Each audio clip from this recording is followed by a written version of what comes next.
اس لیے اللہ نے قرآن کریم کے اندر کیا فرمایا؟ لن تنالوا البر حتى تنفقوا مما تحبون، کہ اللہ کے قرب حاصل کرنے کے لیے اللہ فرما رہے ہیں کہ سب سے زیادہ جو پسندیدہ اور محبوب چیز ہے وہ میرے نام پہ دو گے، تب جا کے تمہیں اللہ کا قرب حاصل ہوگا۔ محبت کے مقام تک پہنچنے کے لیے اپنی مرغوبات کو قربان کرنا پڑتا ہے، اپنی محبوب اور پسندیدہ چیز کو اللہ کی راہ میں خرچ کرنا پڑتا ہے، اور سب سے زیادہ انسان کو جو محبوب ہے، جو پسندیدہ ہے، سب سے زیادہ جو پیارا ہے وہ ہے پیسہ، مال، دولت۔ اس لیے اللہ نے قرآن کریم کے اندر بار بار جگہ جگہ پہ ارشاد فرمایا بِأَمْوَالِكُمْ وَأَنفُسِكُمْ بِأَمْوَالِكُمْ وَأَنفُسِكُمْ، کہ اللہ کو پاؤ، اللہ کے دین کے لیے محنت کوشش کرو اپنے مال کے ذریعے سے، اپنی جان کے ذریعے سے۔ یہاں پر اللہ نے مال کا ذکر پہلے کیا اور جان کا ذکر بعد میں کیا، حالانکہ جان زیادہ قیمتی ہے مال کے مقابلے میں، لیکن مال کو اس لیے مقدم کیا، مال کا ذکر پہلے اس لیے کیا کہ لوگ مال پر اپنی جانیں قربان کر دیتے ہیں۔ جب آدمی مال قربان کرتا ہے، جہاں مال لگتا ہے وہیں اس کا دل بھی چلا جاتا ہے۔ ایک صحابی آئے اور کہا یا رسول اللہ مجھے موت سے بہت ڈر لگتا ہے۔ اللہ کے نبی نے فرمایا کیا تمہارے پاس کچھ رقم ہے، کچھ پیسے ہیں؟ کہا جی ہاں میرے پاس کچھ پیسے ہیں۔ اللہ کے نبی نے فرمایا کہ اس پیسے کو اللہ کی راہ میں خرچ کر دو، دل سے موت کا ڈر نکل جائے گا۔ جہاں آدمی کا مال جاتا ہے وہیں انسان کا دل بھی چلا جاتا ہے۔ حضرت امام زین العابدین کی خدمت میں جب کوئی جاتا تھا، فقیر، سائل، مانگنے والا، سوال کرنے والا، تو حضرت امام زین العابدین کیا کہتا کہ اللہ تیرا شکر ہے، اللہ تیرا شکر ہے کہ میرا سامان میرے گھر تک پہنچانے کے لیے سواری بھیج دی ہے۔ آپ سمجھے ان کی بات؟ وہ کیا کہہ رہے ہیں کہ اللہ تیرا شکر ہے کہ میرا سامان میرے گھر تک پہنچانے کے لیے سواری بھیج دی ہے، کہ جو میں اس کو دوں گا وہ تجھے دینا ہے، اور وہ جو تجھے دوں گا وہ جنت میں میرے لیے جمع ہو جائے گا۔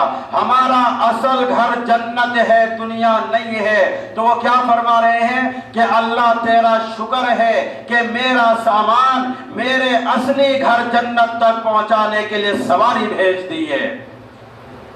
تو فقیر اور سائل کو دیکھ کر وہ اللہ کا شکر ادا کرتے تھے۔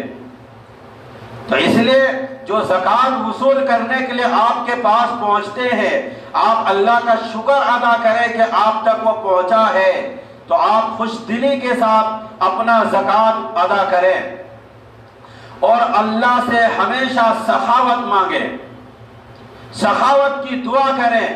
حضرت موسیٰ علیہ السلام نے اللہ تبارک و تعالیٰ سے پوچھا کہ اللہ تیرے ناراض ہونے کی نشانی کیا ہے؟ تو اللہ تبارک و تعالیٰ نے فرمایا کہ موسیٰ جب تو دیکھے کہ بارش بے موسم ہے اور پیسہ بخیلوں کے پاس ہے اور حکومت نااہل نادانوں کے پاس ہے تو سمجھو میں ناراض ہو چکا ہوں۔ جب بارش بے موقع پہ ہو رہی ہے اور پیسہ بخیلوں کے پاس ہے جو نہ خود خرچ کر رہا ہے اپنے اوپر اور نہ کسی اور پر خرچ کر رہا ہے، اور حکومت نااہل اور بیوقوفوں کے پاس ہے، تو سمجھو میں ناراض ہوں۔ تو حضرت موسیٰ علیہ السلام نے پوچھا کہ اللہ تیرے راضی ہونے کی نشانی کیا ہے؟ تو اللہ تبارک و تعالیٰ نے فرمایا کہ موسیٰ جب تو یہ دیکھے کہ بارش موقع پہ ہو رہی ہے اور پیسہ سخیوں کے پاس ہے اور حکومت سمجھدار لوگوں کے پاس ہے تو سمجھو میں راضی ہوں، میں لوگوں سے خوش ہوں۔ آج بخیلوں کے پاس پیسہ ہے، سخی تو بہت تھوڑے لوگ ہیں، بہت کم لوگ ہیں جن کے پاس پیسے ہیں، ورنہ تو سب مال بخیلوں کے پاس ہے۔ وہ زکوٰۃ دیتے نہیں، وہ زکوٰۃ ادا کرتے نہیں، بلکہ وہ ایسا کالا سانپ بن کر کے مال کے اوپر بیٹھا ہوا ہے کہ جی مال خرچ نہیں کرنا ہے، اگر کروں گا تو کل دن میرے پاس سے پیسے نکل جائیں گے تو میں پھر کل فقیر بن جاؤں گا، اس ڈر سے وہ زکوٰۃ ادا نہیں کر رہا ہوتا ہے۔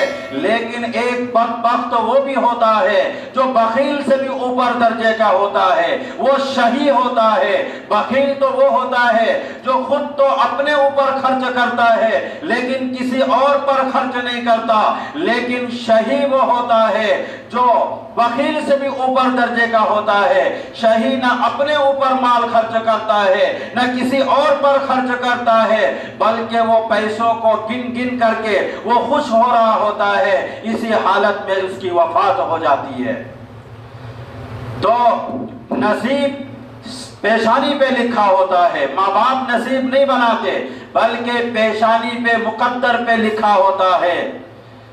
تو اللہ کو بخیل سے بہت نفرت ہے، بخیل بندہ اللہ کو پسند نہیں ہے، سخاوت اللہ کو پسند ہے، اس لیے اللہ نے سب سے کم درجہ سخاوت کا رکھا کہ تم زکوٰۃ ادا کرو، اپنے مال میں سے 2.5% زکوٰۃ دو۔ یہ سخاوت کا سب سے نیچے درجہ ہے کہ تم مال دو زکوٰۃ کا 2.5%۔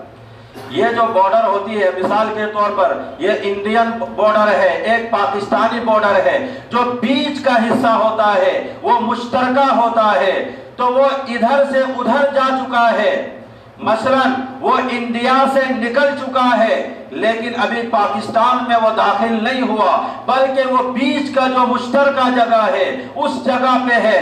جب آدمی زکوٰۃ ادا کرتا ہے تو وہ بخیلوں کی فہرست سے نکل جاتا ہے لیکن سخیوں کی بارڈر میں ابھی داخل نہیں ہوا، ابھی سخیوں کی فہرست میں اس کا نام نہیں ہے، بلکہ ابھی وہ راستے میں ہے۔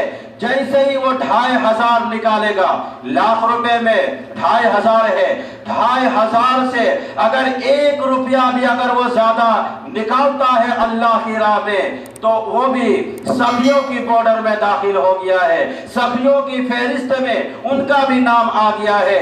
لیکن جب تک زکوٰۃ نکالنے والا سخی نہ بن جائے، زکوٰۃ اگر آپ پر 1,00,000 روپے ہے تو 2.5 میں سے 1 روپیہ بھی اگر آپ نکال دیتے ہیں تو آپ بخیلوں سے نکل کر کے سخیوں کی فہرست میں آپ داخل ہو جائیں گے اور سخیوں کی فہرست میں آپ کا نام لکھا جائے گا۔ لیکن شرط کیا ہے کہ آپ زکوٰۃ اپنے مال کا مکمل حساب و کتاب کر کے نکالیں۔ یہ نہیں جو میں نے شروع میں کہہ دیا کہ کوئی سفیر آ گیا 10 روپے دے دیا، رمضان ختم، زکوٰۃ ختم، تو یہ آپ زکوٰۃ نہیں نکال رہے ہیں بلکہ آپ ٹائم پاس کر رہے ہیں۔ نوشیروان ایک بادشاہ ہے، اس کا پوتا کیسرو تھا، ایک مچھیرا آیا مچھلی بیچنے کے لیے، ان کو ایک مچھلی اتنی پسند آئی کہ اس نے اس کو 4,000 دینار میں خرید لیا، جبکہ 4,000 دینار کی قیمت 80 کروڑ روپے ہوتا ہے۔ ایک مچھلی کتنے میں خریدا؟ 4,000 دینار، جبکہ اس کی قیمت 80 کروڑ روپے ہوتا ہے۔ تو بیوی نے کیا کہا؟ بیوی کا نام شیری ہے۔ بیوی نے کیا کہا کہ تم نے یہ کیا کیا؟ ایک مچھلی 4,000 دینار 80 کروڑ روپے، تم بیوقوف ہو، پاگل ہو، ایک مچھلی کے چکر میں اتنے روپے دے دیے؟ تو بادشاہ کہنے لگا میں تو بادشاہ ہوں، میں ان سے پیسہ کیسے واپس مانگ سکتا ہوں؟ تو بیوی نے ایک مشورہ دیا کہ ان کو بلاؤ، ان سے کہو کہ یہ مچھلی نر ہے یا مادہ؟ نر مردوں کو کہتے ہیں اور مادہ عورت کو کہتے ہیں، تو یہ مچھلی نر ہے یا مادہ؟ اگر وہ کہے گا یہ نر ہے تو تم کہنا کہ مجھے مادہ کی ضرورت تھی، نر کی ضرورت نہیں تھی، لہذا اپنی مچھلی واپس لو اور مجھے پیسے واپس دے دو۔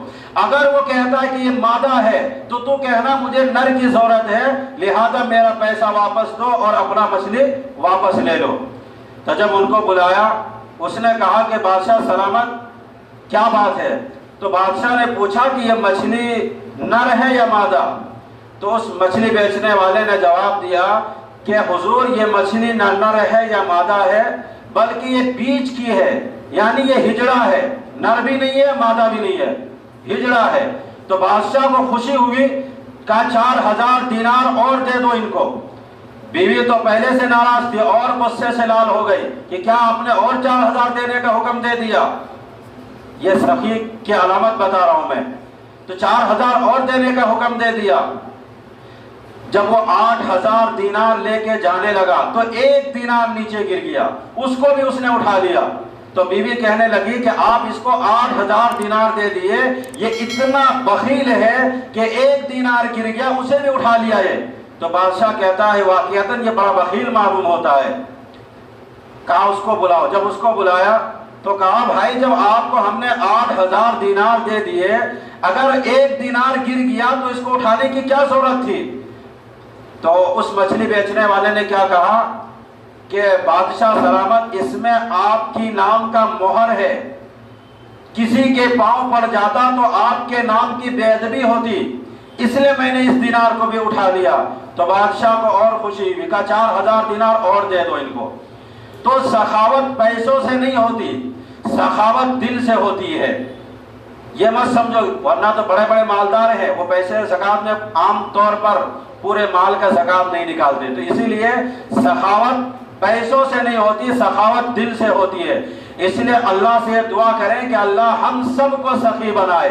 میں مردوں سے بھی کہتا ہوں، عورتوں سے بھی کہتا ہوں کہ اللہ کی راہ میں مال خرچ کرنے کی عادت ڈالو.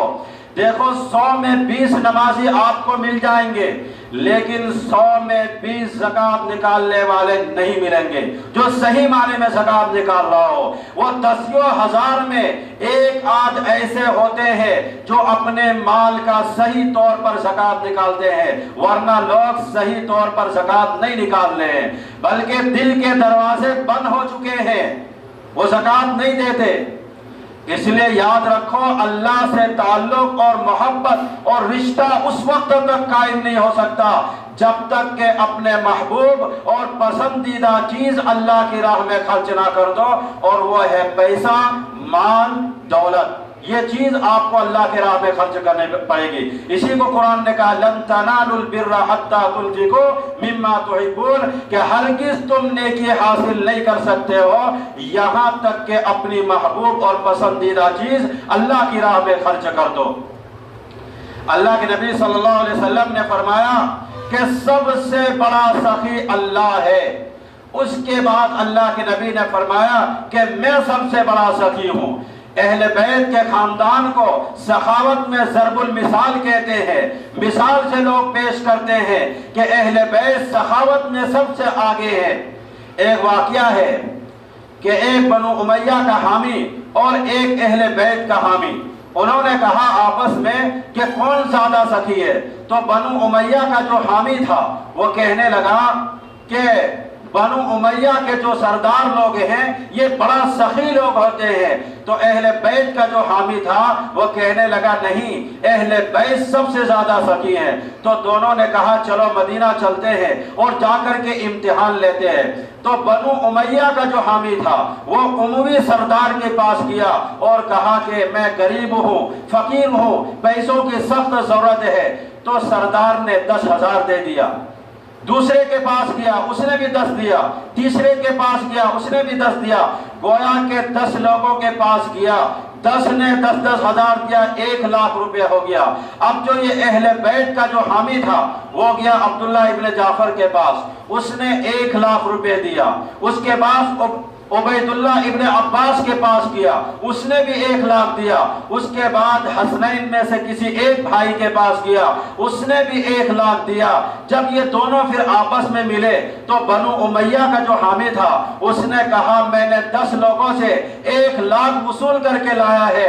تو اہل بیت کا جو حامی تھا وہ کہنے لگا میں 3 لوگوں سے ملا ہوں اور 3 لوگوں سے مل کر میں نے 3,00,000 لایا. تو بنو امیہ کا جو حامی تھا وہ کہنے لگا واقعتاً اہل بیت سخاوت میں سب سے زیادہ آگے ہے. پھر دونوں نے آپس میں یہ مشورہ کیا کہ ان پیسوں کی تو ہمیں ضرورت نہیں ہے، ہمیں تو امتحان لینا مقصد تھا، لہذا چلو ہم پیسے واپس دے کر کے آتے ہیں. تو بنو امیہ کا جو حامی تھا وہ عموی سردار کے پاس گیا اور کہا کہ مجھے پیسوں کی ضرورت نہیں ہے، میں تو آپ لوگوں کا امتحان لے رہا تھا، کہ آپ مجبوری میں ہماری مدد کرتے ہیں یا نہیں کرتے ہیں، لہذا آپ نے مدد کی ہے، لہذا ان پیسوں کی ضرورت نہیں ہے، آپ اپنا پیسہ واپس لے لو۔ تو 10 کے 10 لوگوں نے بنو امیہ کا جو حامی تھا اس سے پیسہ واپس لے لیا۔ جب اہل بیت کا جو حامی تھا وہ عبداللہ ابن جعفر کے پاس گیا، عبید اللہ ابن عباس کے پاس گیا اور حسنین میں سے کسی ایک بھائی کے پاس گیا اور کہا کہ ان پیسوں کی مجھے ضرورت نہیں ہے، ہم تو امتحان لے رہے تھے، لہذا یہ پیسہ واپس لے لو۔ تو ان تینوں نے کیا جواب دیا کہ جب اہل بیت کے گھر سے کوئی چیز نکل جاتی ہے تو پھر ہم واپس نہیں لیتے، جاؤ یہ پیسہ 3 لاکھ تمہیں ہم ہدیہ کرتے ہیں۔ تو اس سے بھی بنو امیہ کا حامی کیا کہا، واقعاتاً اہل بیت سخاوت میں سب سے آگے ہے، بنو واپس لے لیا، لیکن اہل بیت کے جو لوگ تھے انہوں نے واپس نہیں بلکہ آپ کو ہدیہ کر دیا۔ تو اللہ کو پتا ہے کہ اس نے رسالت کہاں رکھنی ہے اور کہاں سے شروع کرنی ہے، اس لیے آپ اپنے آپ کو اللہ کو سخی بن کے دکھاؤ۔ بخیل سے اللہ دوستی نہیں لگاتا، بخیل سے اللہ نفرت کرتا ہے، بخیل بندہ اللہ کی نظر میں دشمن ہے۔ تو اللہ بخیل سے دوستی نہیں لگاتا اور سخی سے کبھی دوستی توڑتا نہیں، چاہے وہ فاسق ہی کیوں نہ ہو، لیکن اگر وہ سخی ہے تو اللہ اس سے دوستی نہیں توڑتا۔ اور شیطان کیا کہتا آپ کو معلوم ہے؟ شیطان کہتا ہے کہ مجھے بخیل سے کوئی ڈر نہیں ہے، چاہے وہ رات کو اٹھ کر تہجد پڑھتا ہو اور دن میں روزہ رکھتا ہو، مجھے اس سے کوئی ڈر نہیں ہے، اس کی بخل ایک نہ ایک دن اس کو جہنم تک پہنچا دے گا۔ اور سخی سے شیطان کہتا ہے میں سخی سے ہر وقت ڈرتا رہتا ہوں کہ ہو سکتا ہے کبھی نہ کبھی اس کی سخاوت اس کو جنت تک پہنچا دے گی۔ اس لیے ہمیشہ آپ سخی اور اللہ کی راہ میں مال خرچ کرنے کی عادت ڈالو۔ اگر آج آپ عادت ڈالو گے تو کل آپ کی نسلیں بھی آپ کی جیسا سخی بن کے دکھائے گی۔ آپ کے نام پر جب آپ دنیا سے چلے جائیں گے تو آپ کے نام پر مال خرچ کرتے ہوئے ان کو تکلیف نہیں ہوگی، ورنہ آپ سوچو آپ مال جب کسی کو دے رہے ہوتے ہیں تو ظاہر سی بات ہے انسان کو دل میں تکلیف ہوتی ہے۔ کیوں؟ اس لیے کہ مال سب سے زیادہ محبوب چیز ہے، تو محبوب چیز کو دینے میں تو تکلیف ہوتی ہے کہ میں نے محنت سے کمایا تھا اور اتنی مشقتیں برداشت کر کے یہ رقم جمع کیا تھا، اب اللہ کا حکم ہے دینے کا تو اللہ کی حکم سمجھ کر دے تو رہے ہیں، لیکن اس دل میں تکلیف بھی ہو رہی ہے۔ تو اسی لیے اگر آپ رواج ڈالو گے دو گے تو آپ کی نسلیں بھی کل آپ کے نام پر جب آپ دنیا سے چلے جاؤ گے تو دینے میں ذرہ برابر ان کو تکلیف نہیں ہوگی، بلکہ دیتے ہوئے خوشی ہوگی اور ان کے دل میں یہ بات آئے گی کہ میرے والد صاحب بھی اللہ کی راہ میں اسی طریقے سے مال لٹاتے تھے جیسے میں لٹا رہا ہوں۔ تو آپ اپنی اولاد کو سخی بن کر کے دکھاؤ، بخیل نہیں۔ اگر آپ بخیل بنے تو یاد رکھے آپ مر جاؤ گے، آپ کے نام پر بھی وہ 1 روپیہ خرچ نہیں کرے گا۔ اس لیے آپ کوشش کریں، میں ہی نہیں کہتا ہوں آپ 1000 روپیہ دے، روپیہ دو لیکن دو، بچوں کے ہاتھ میں تھما دو کہ جاؤ فلاں کو دے کر کے آ جاؤ۔ اس سے ان کو ایک سبق ملے گا، جب آپ دنیا سے چلے جاؤ گے تو وہ اپنی اولاد کو کہے گا کہ یہ پیسے لو، جاؤ دادا کے نام پر کیا کرو، اللہ کے راہ میں دے کر کے آ جاؤ۔ تو کوشش کرے زکوٰۃ اپنے مال کا پورے طور پر نکالے، یہ اللہ کا حکم ہے، اس لیے زکوٰۃ نکالنے میں کمی نہ کرے۔ 1 روپے کی آپ حساب کریں، بھلے آپ 1000 روپے زیادہ دے دو لیکن زکوٰۃ کے پیسے میں 1 روپیہ کم نہ کریں۔ اگر 1 روپیہ بھی آپ نے زکوٰۃ کے پیسے بچا لیے تو یہ 1 روپیہ آپ کو جہنم تک لے جانے کے لیے کافی ہے۔ تو اس لیے حساب کریں مکمل طور پر، پھر نکالیں۔ مسجد میں آپ کیا دیتے اس کا بھی حساب رکھیں، اور بہتر طریقہ ہے کہ پورے مال کا حساب کر کے زکوٰۃ کے پیسے الگ دے دیں، الگ رکھ لیں اور وہاں سے لے کے آپ دیتے رہیں، کوئی مسئلہ نہیں۔ زکوٰۃ کے پیسے گھر میں ختم، سمجھو آپ کی زکوٰۃ ادا ہو چکی ہے، تو آپ پورے مال کا زکوٰۃ حساب کر کے الگ رکھ دیں اور تھوڑا تھوڑا جیب میں رکھ کے جو بھی آئے مانگنے والے یا سفیر مدرسے یا اور کوئی غریب لوگ تو آپ اسی پیسے سے آپ دیتے رہے۔ یہ آسان طریقہ ہے، آپ حساب نہیں کیا دیتے جا رہے، اس سے کیا ہوگا آپ کو یہی پتہ نہیں چلے گا میں نے کتنا دیا اور کتنا دینے کا ہے۔ تو اس سے مال کا زکوٰۃ نہیں نکل پائے گا. اس لیے آپ مال کا حساب کتاب کر کے اچھی طریقے سے نکالیں. کوشش یہ کریں کہ 1 روپیہ اگر زیادہ ہو جائے یہ اچھا ہے، لیکن زکوٰۃ کا 1 روپیہ آپ رکھیں نہیں. دعا کے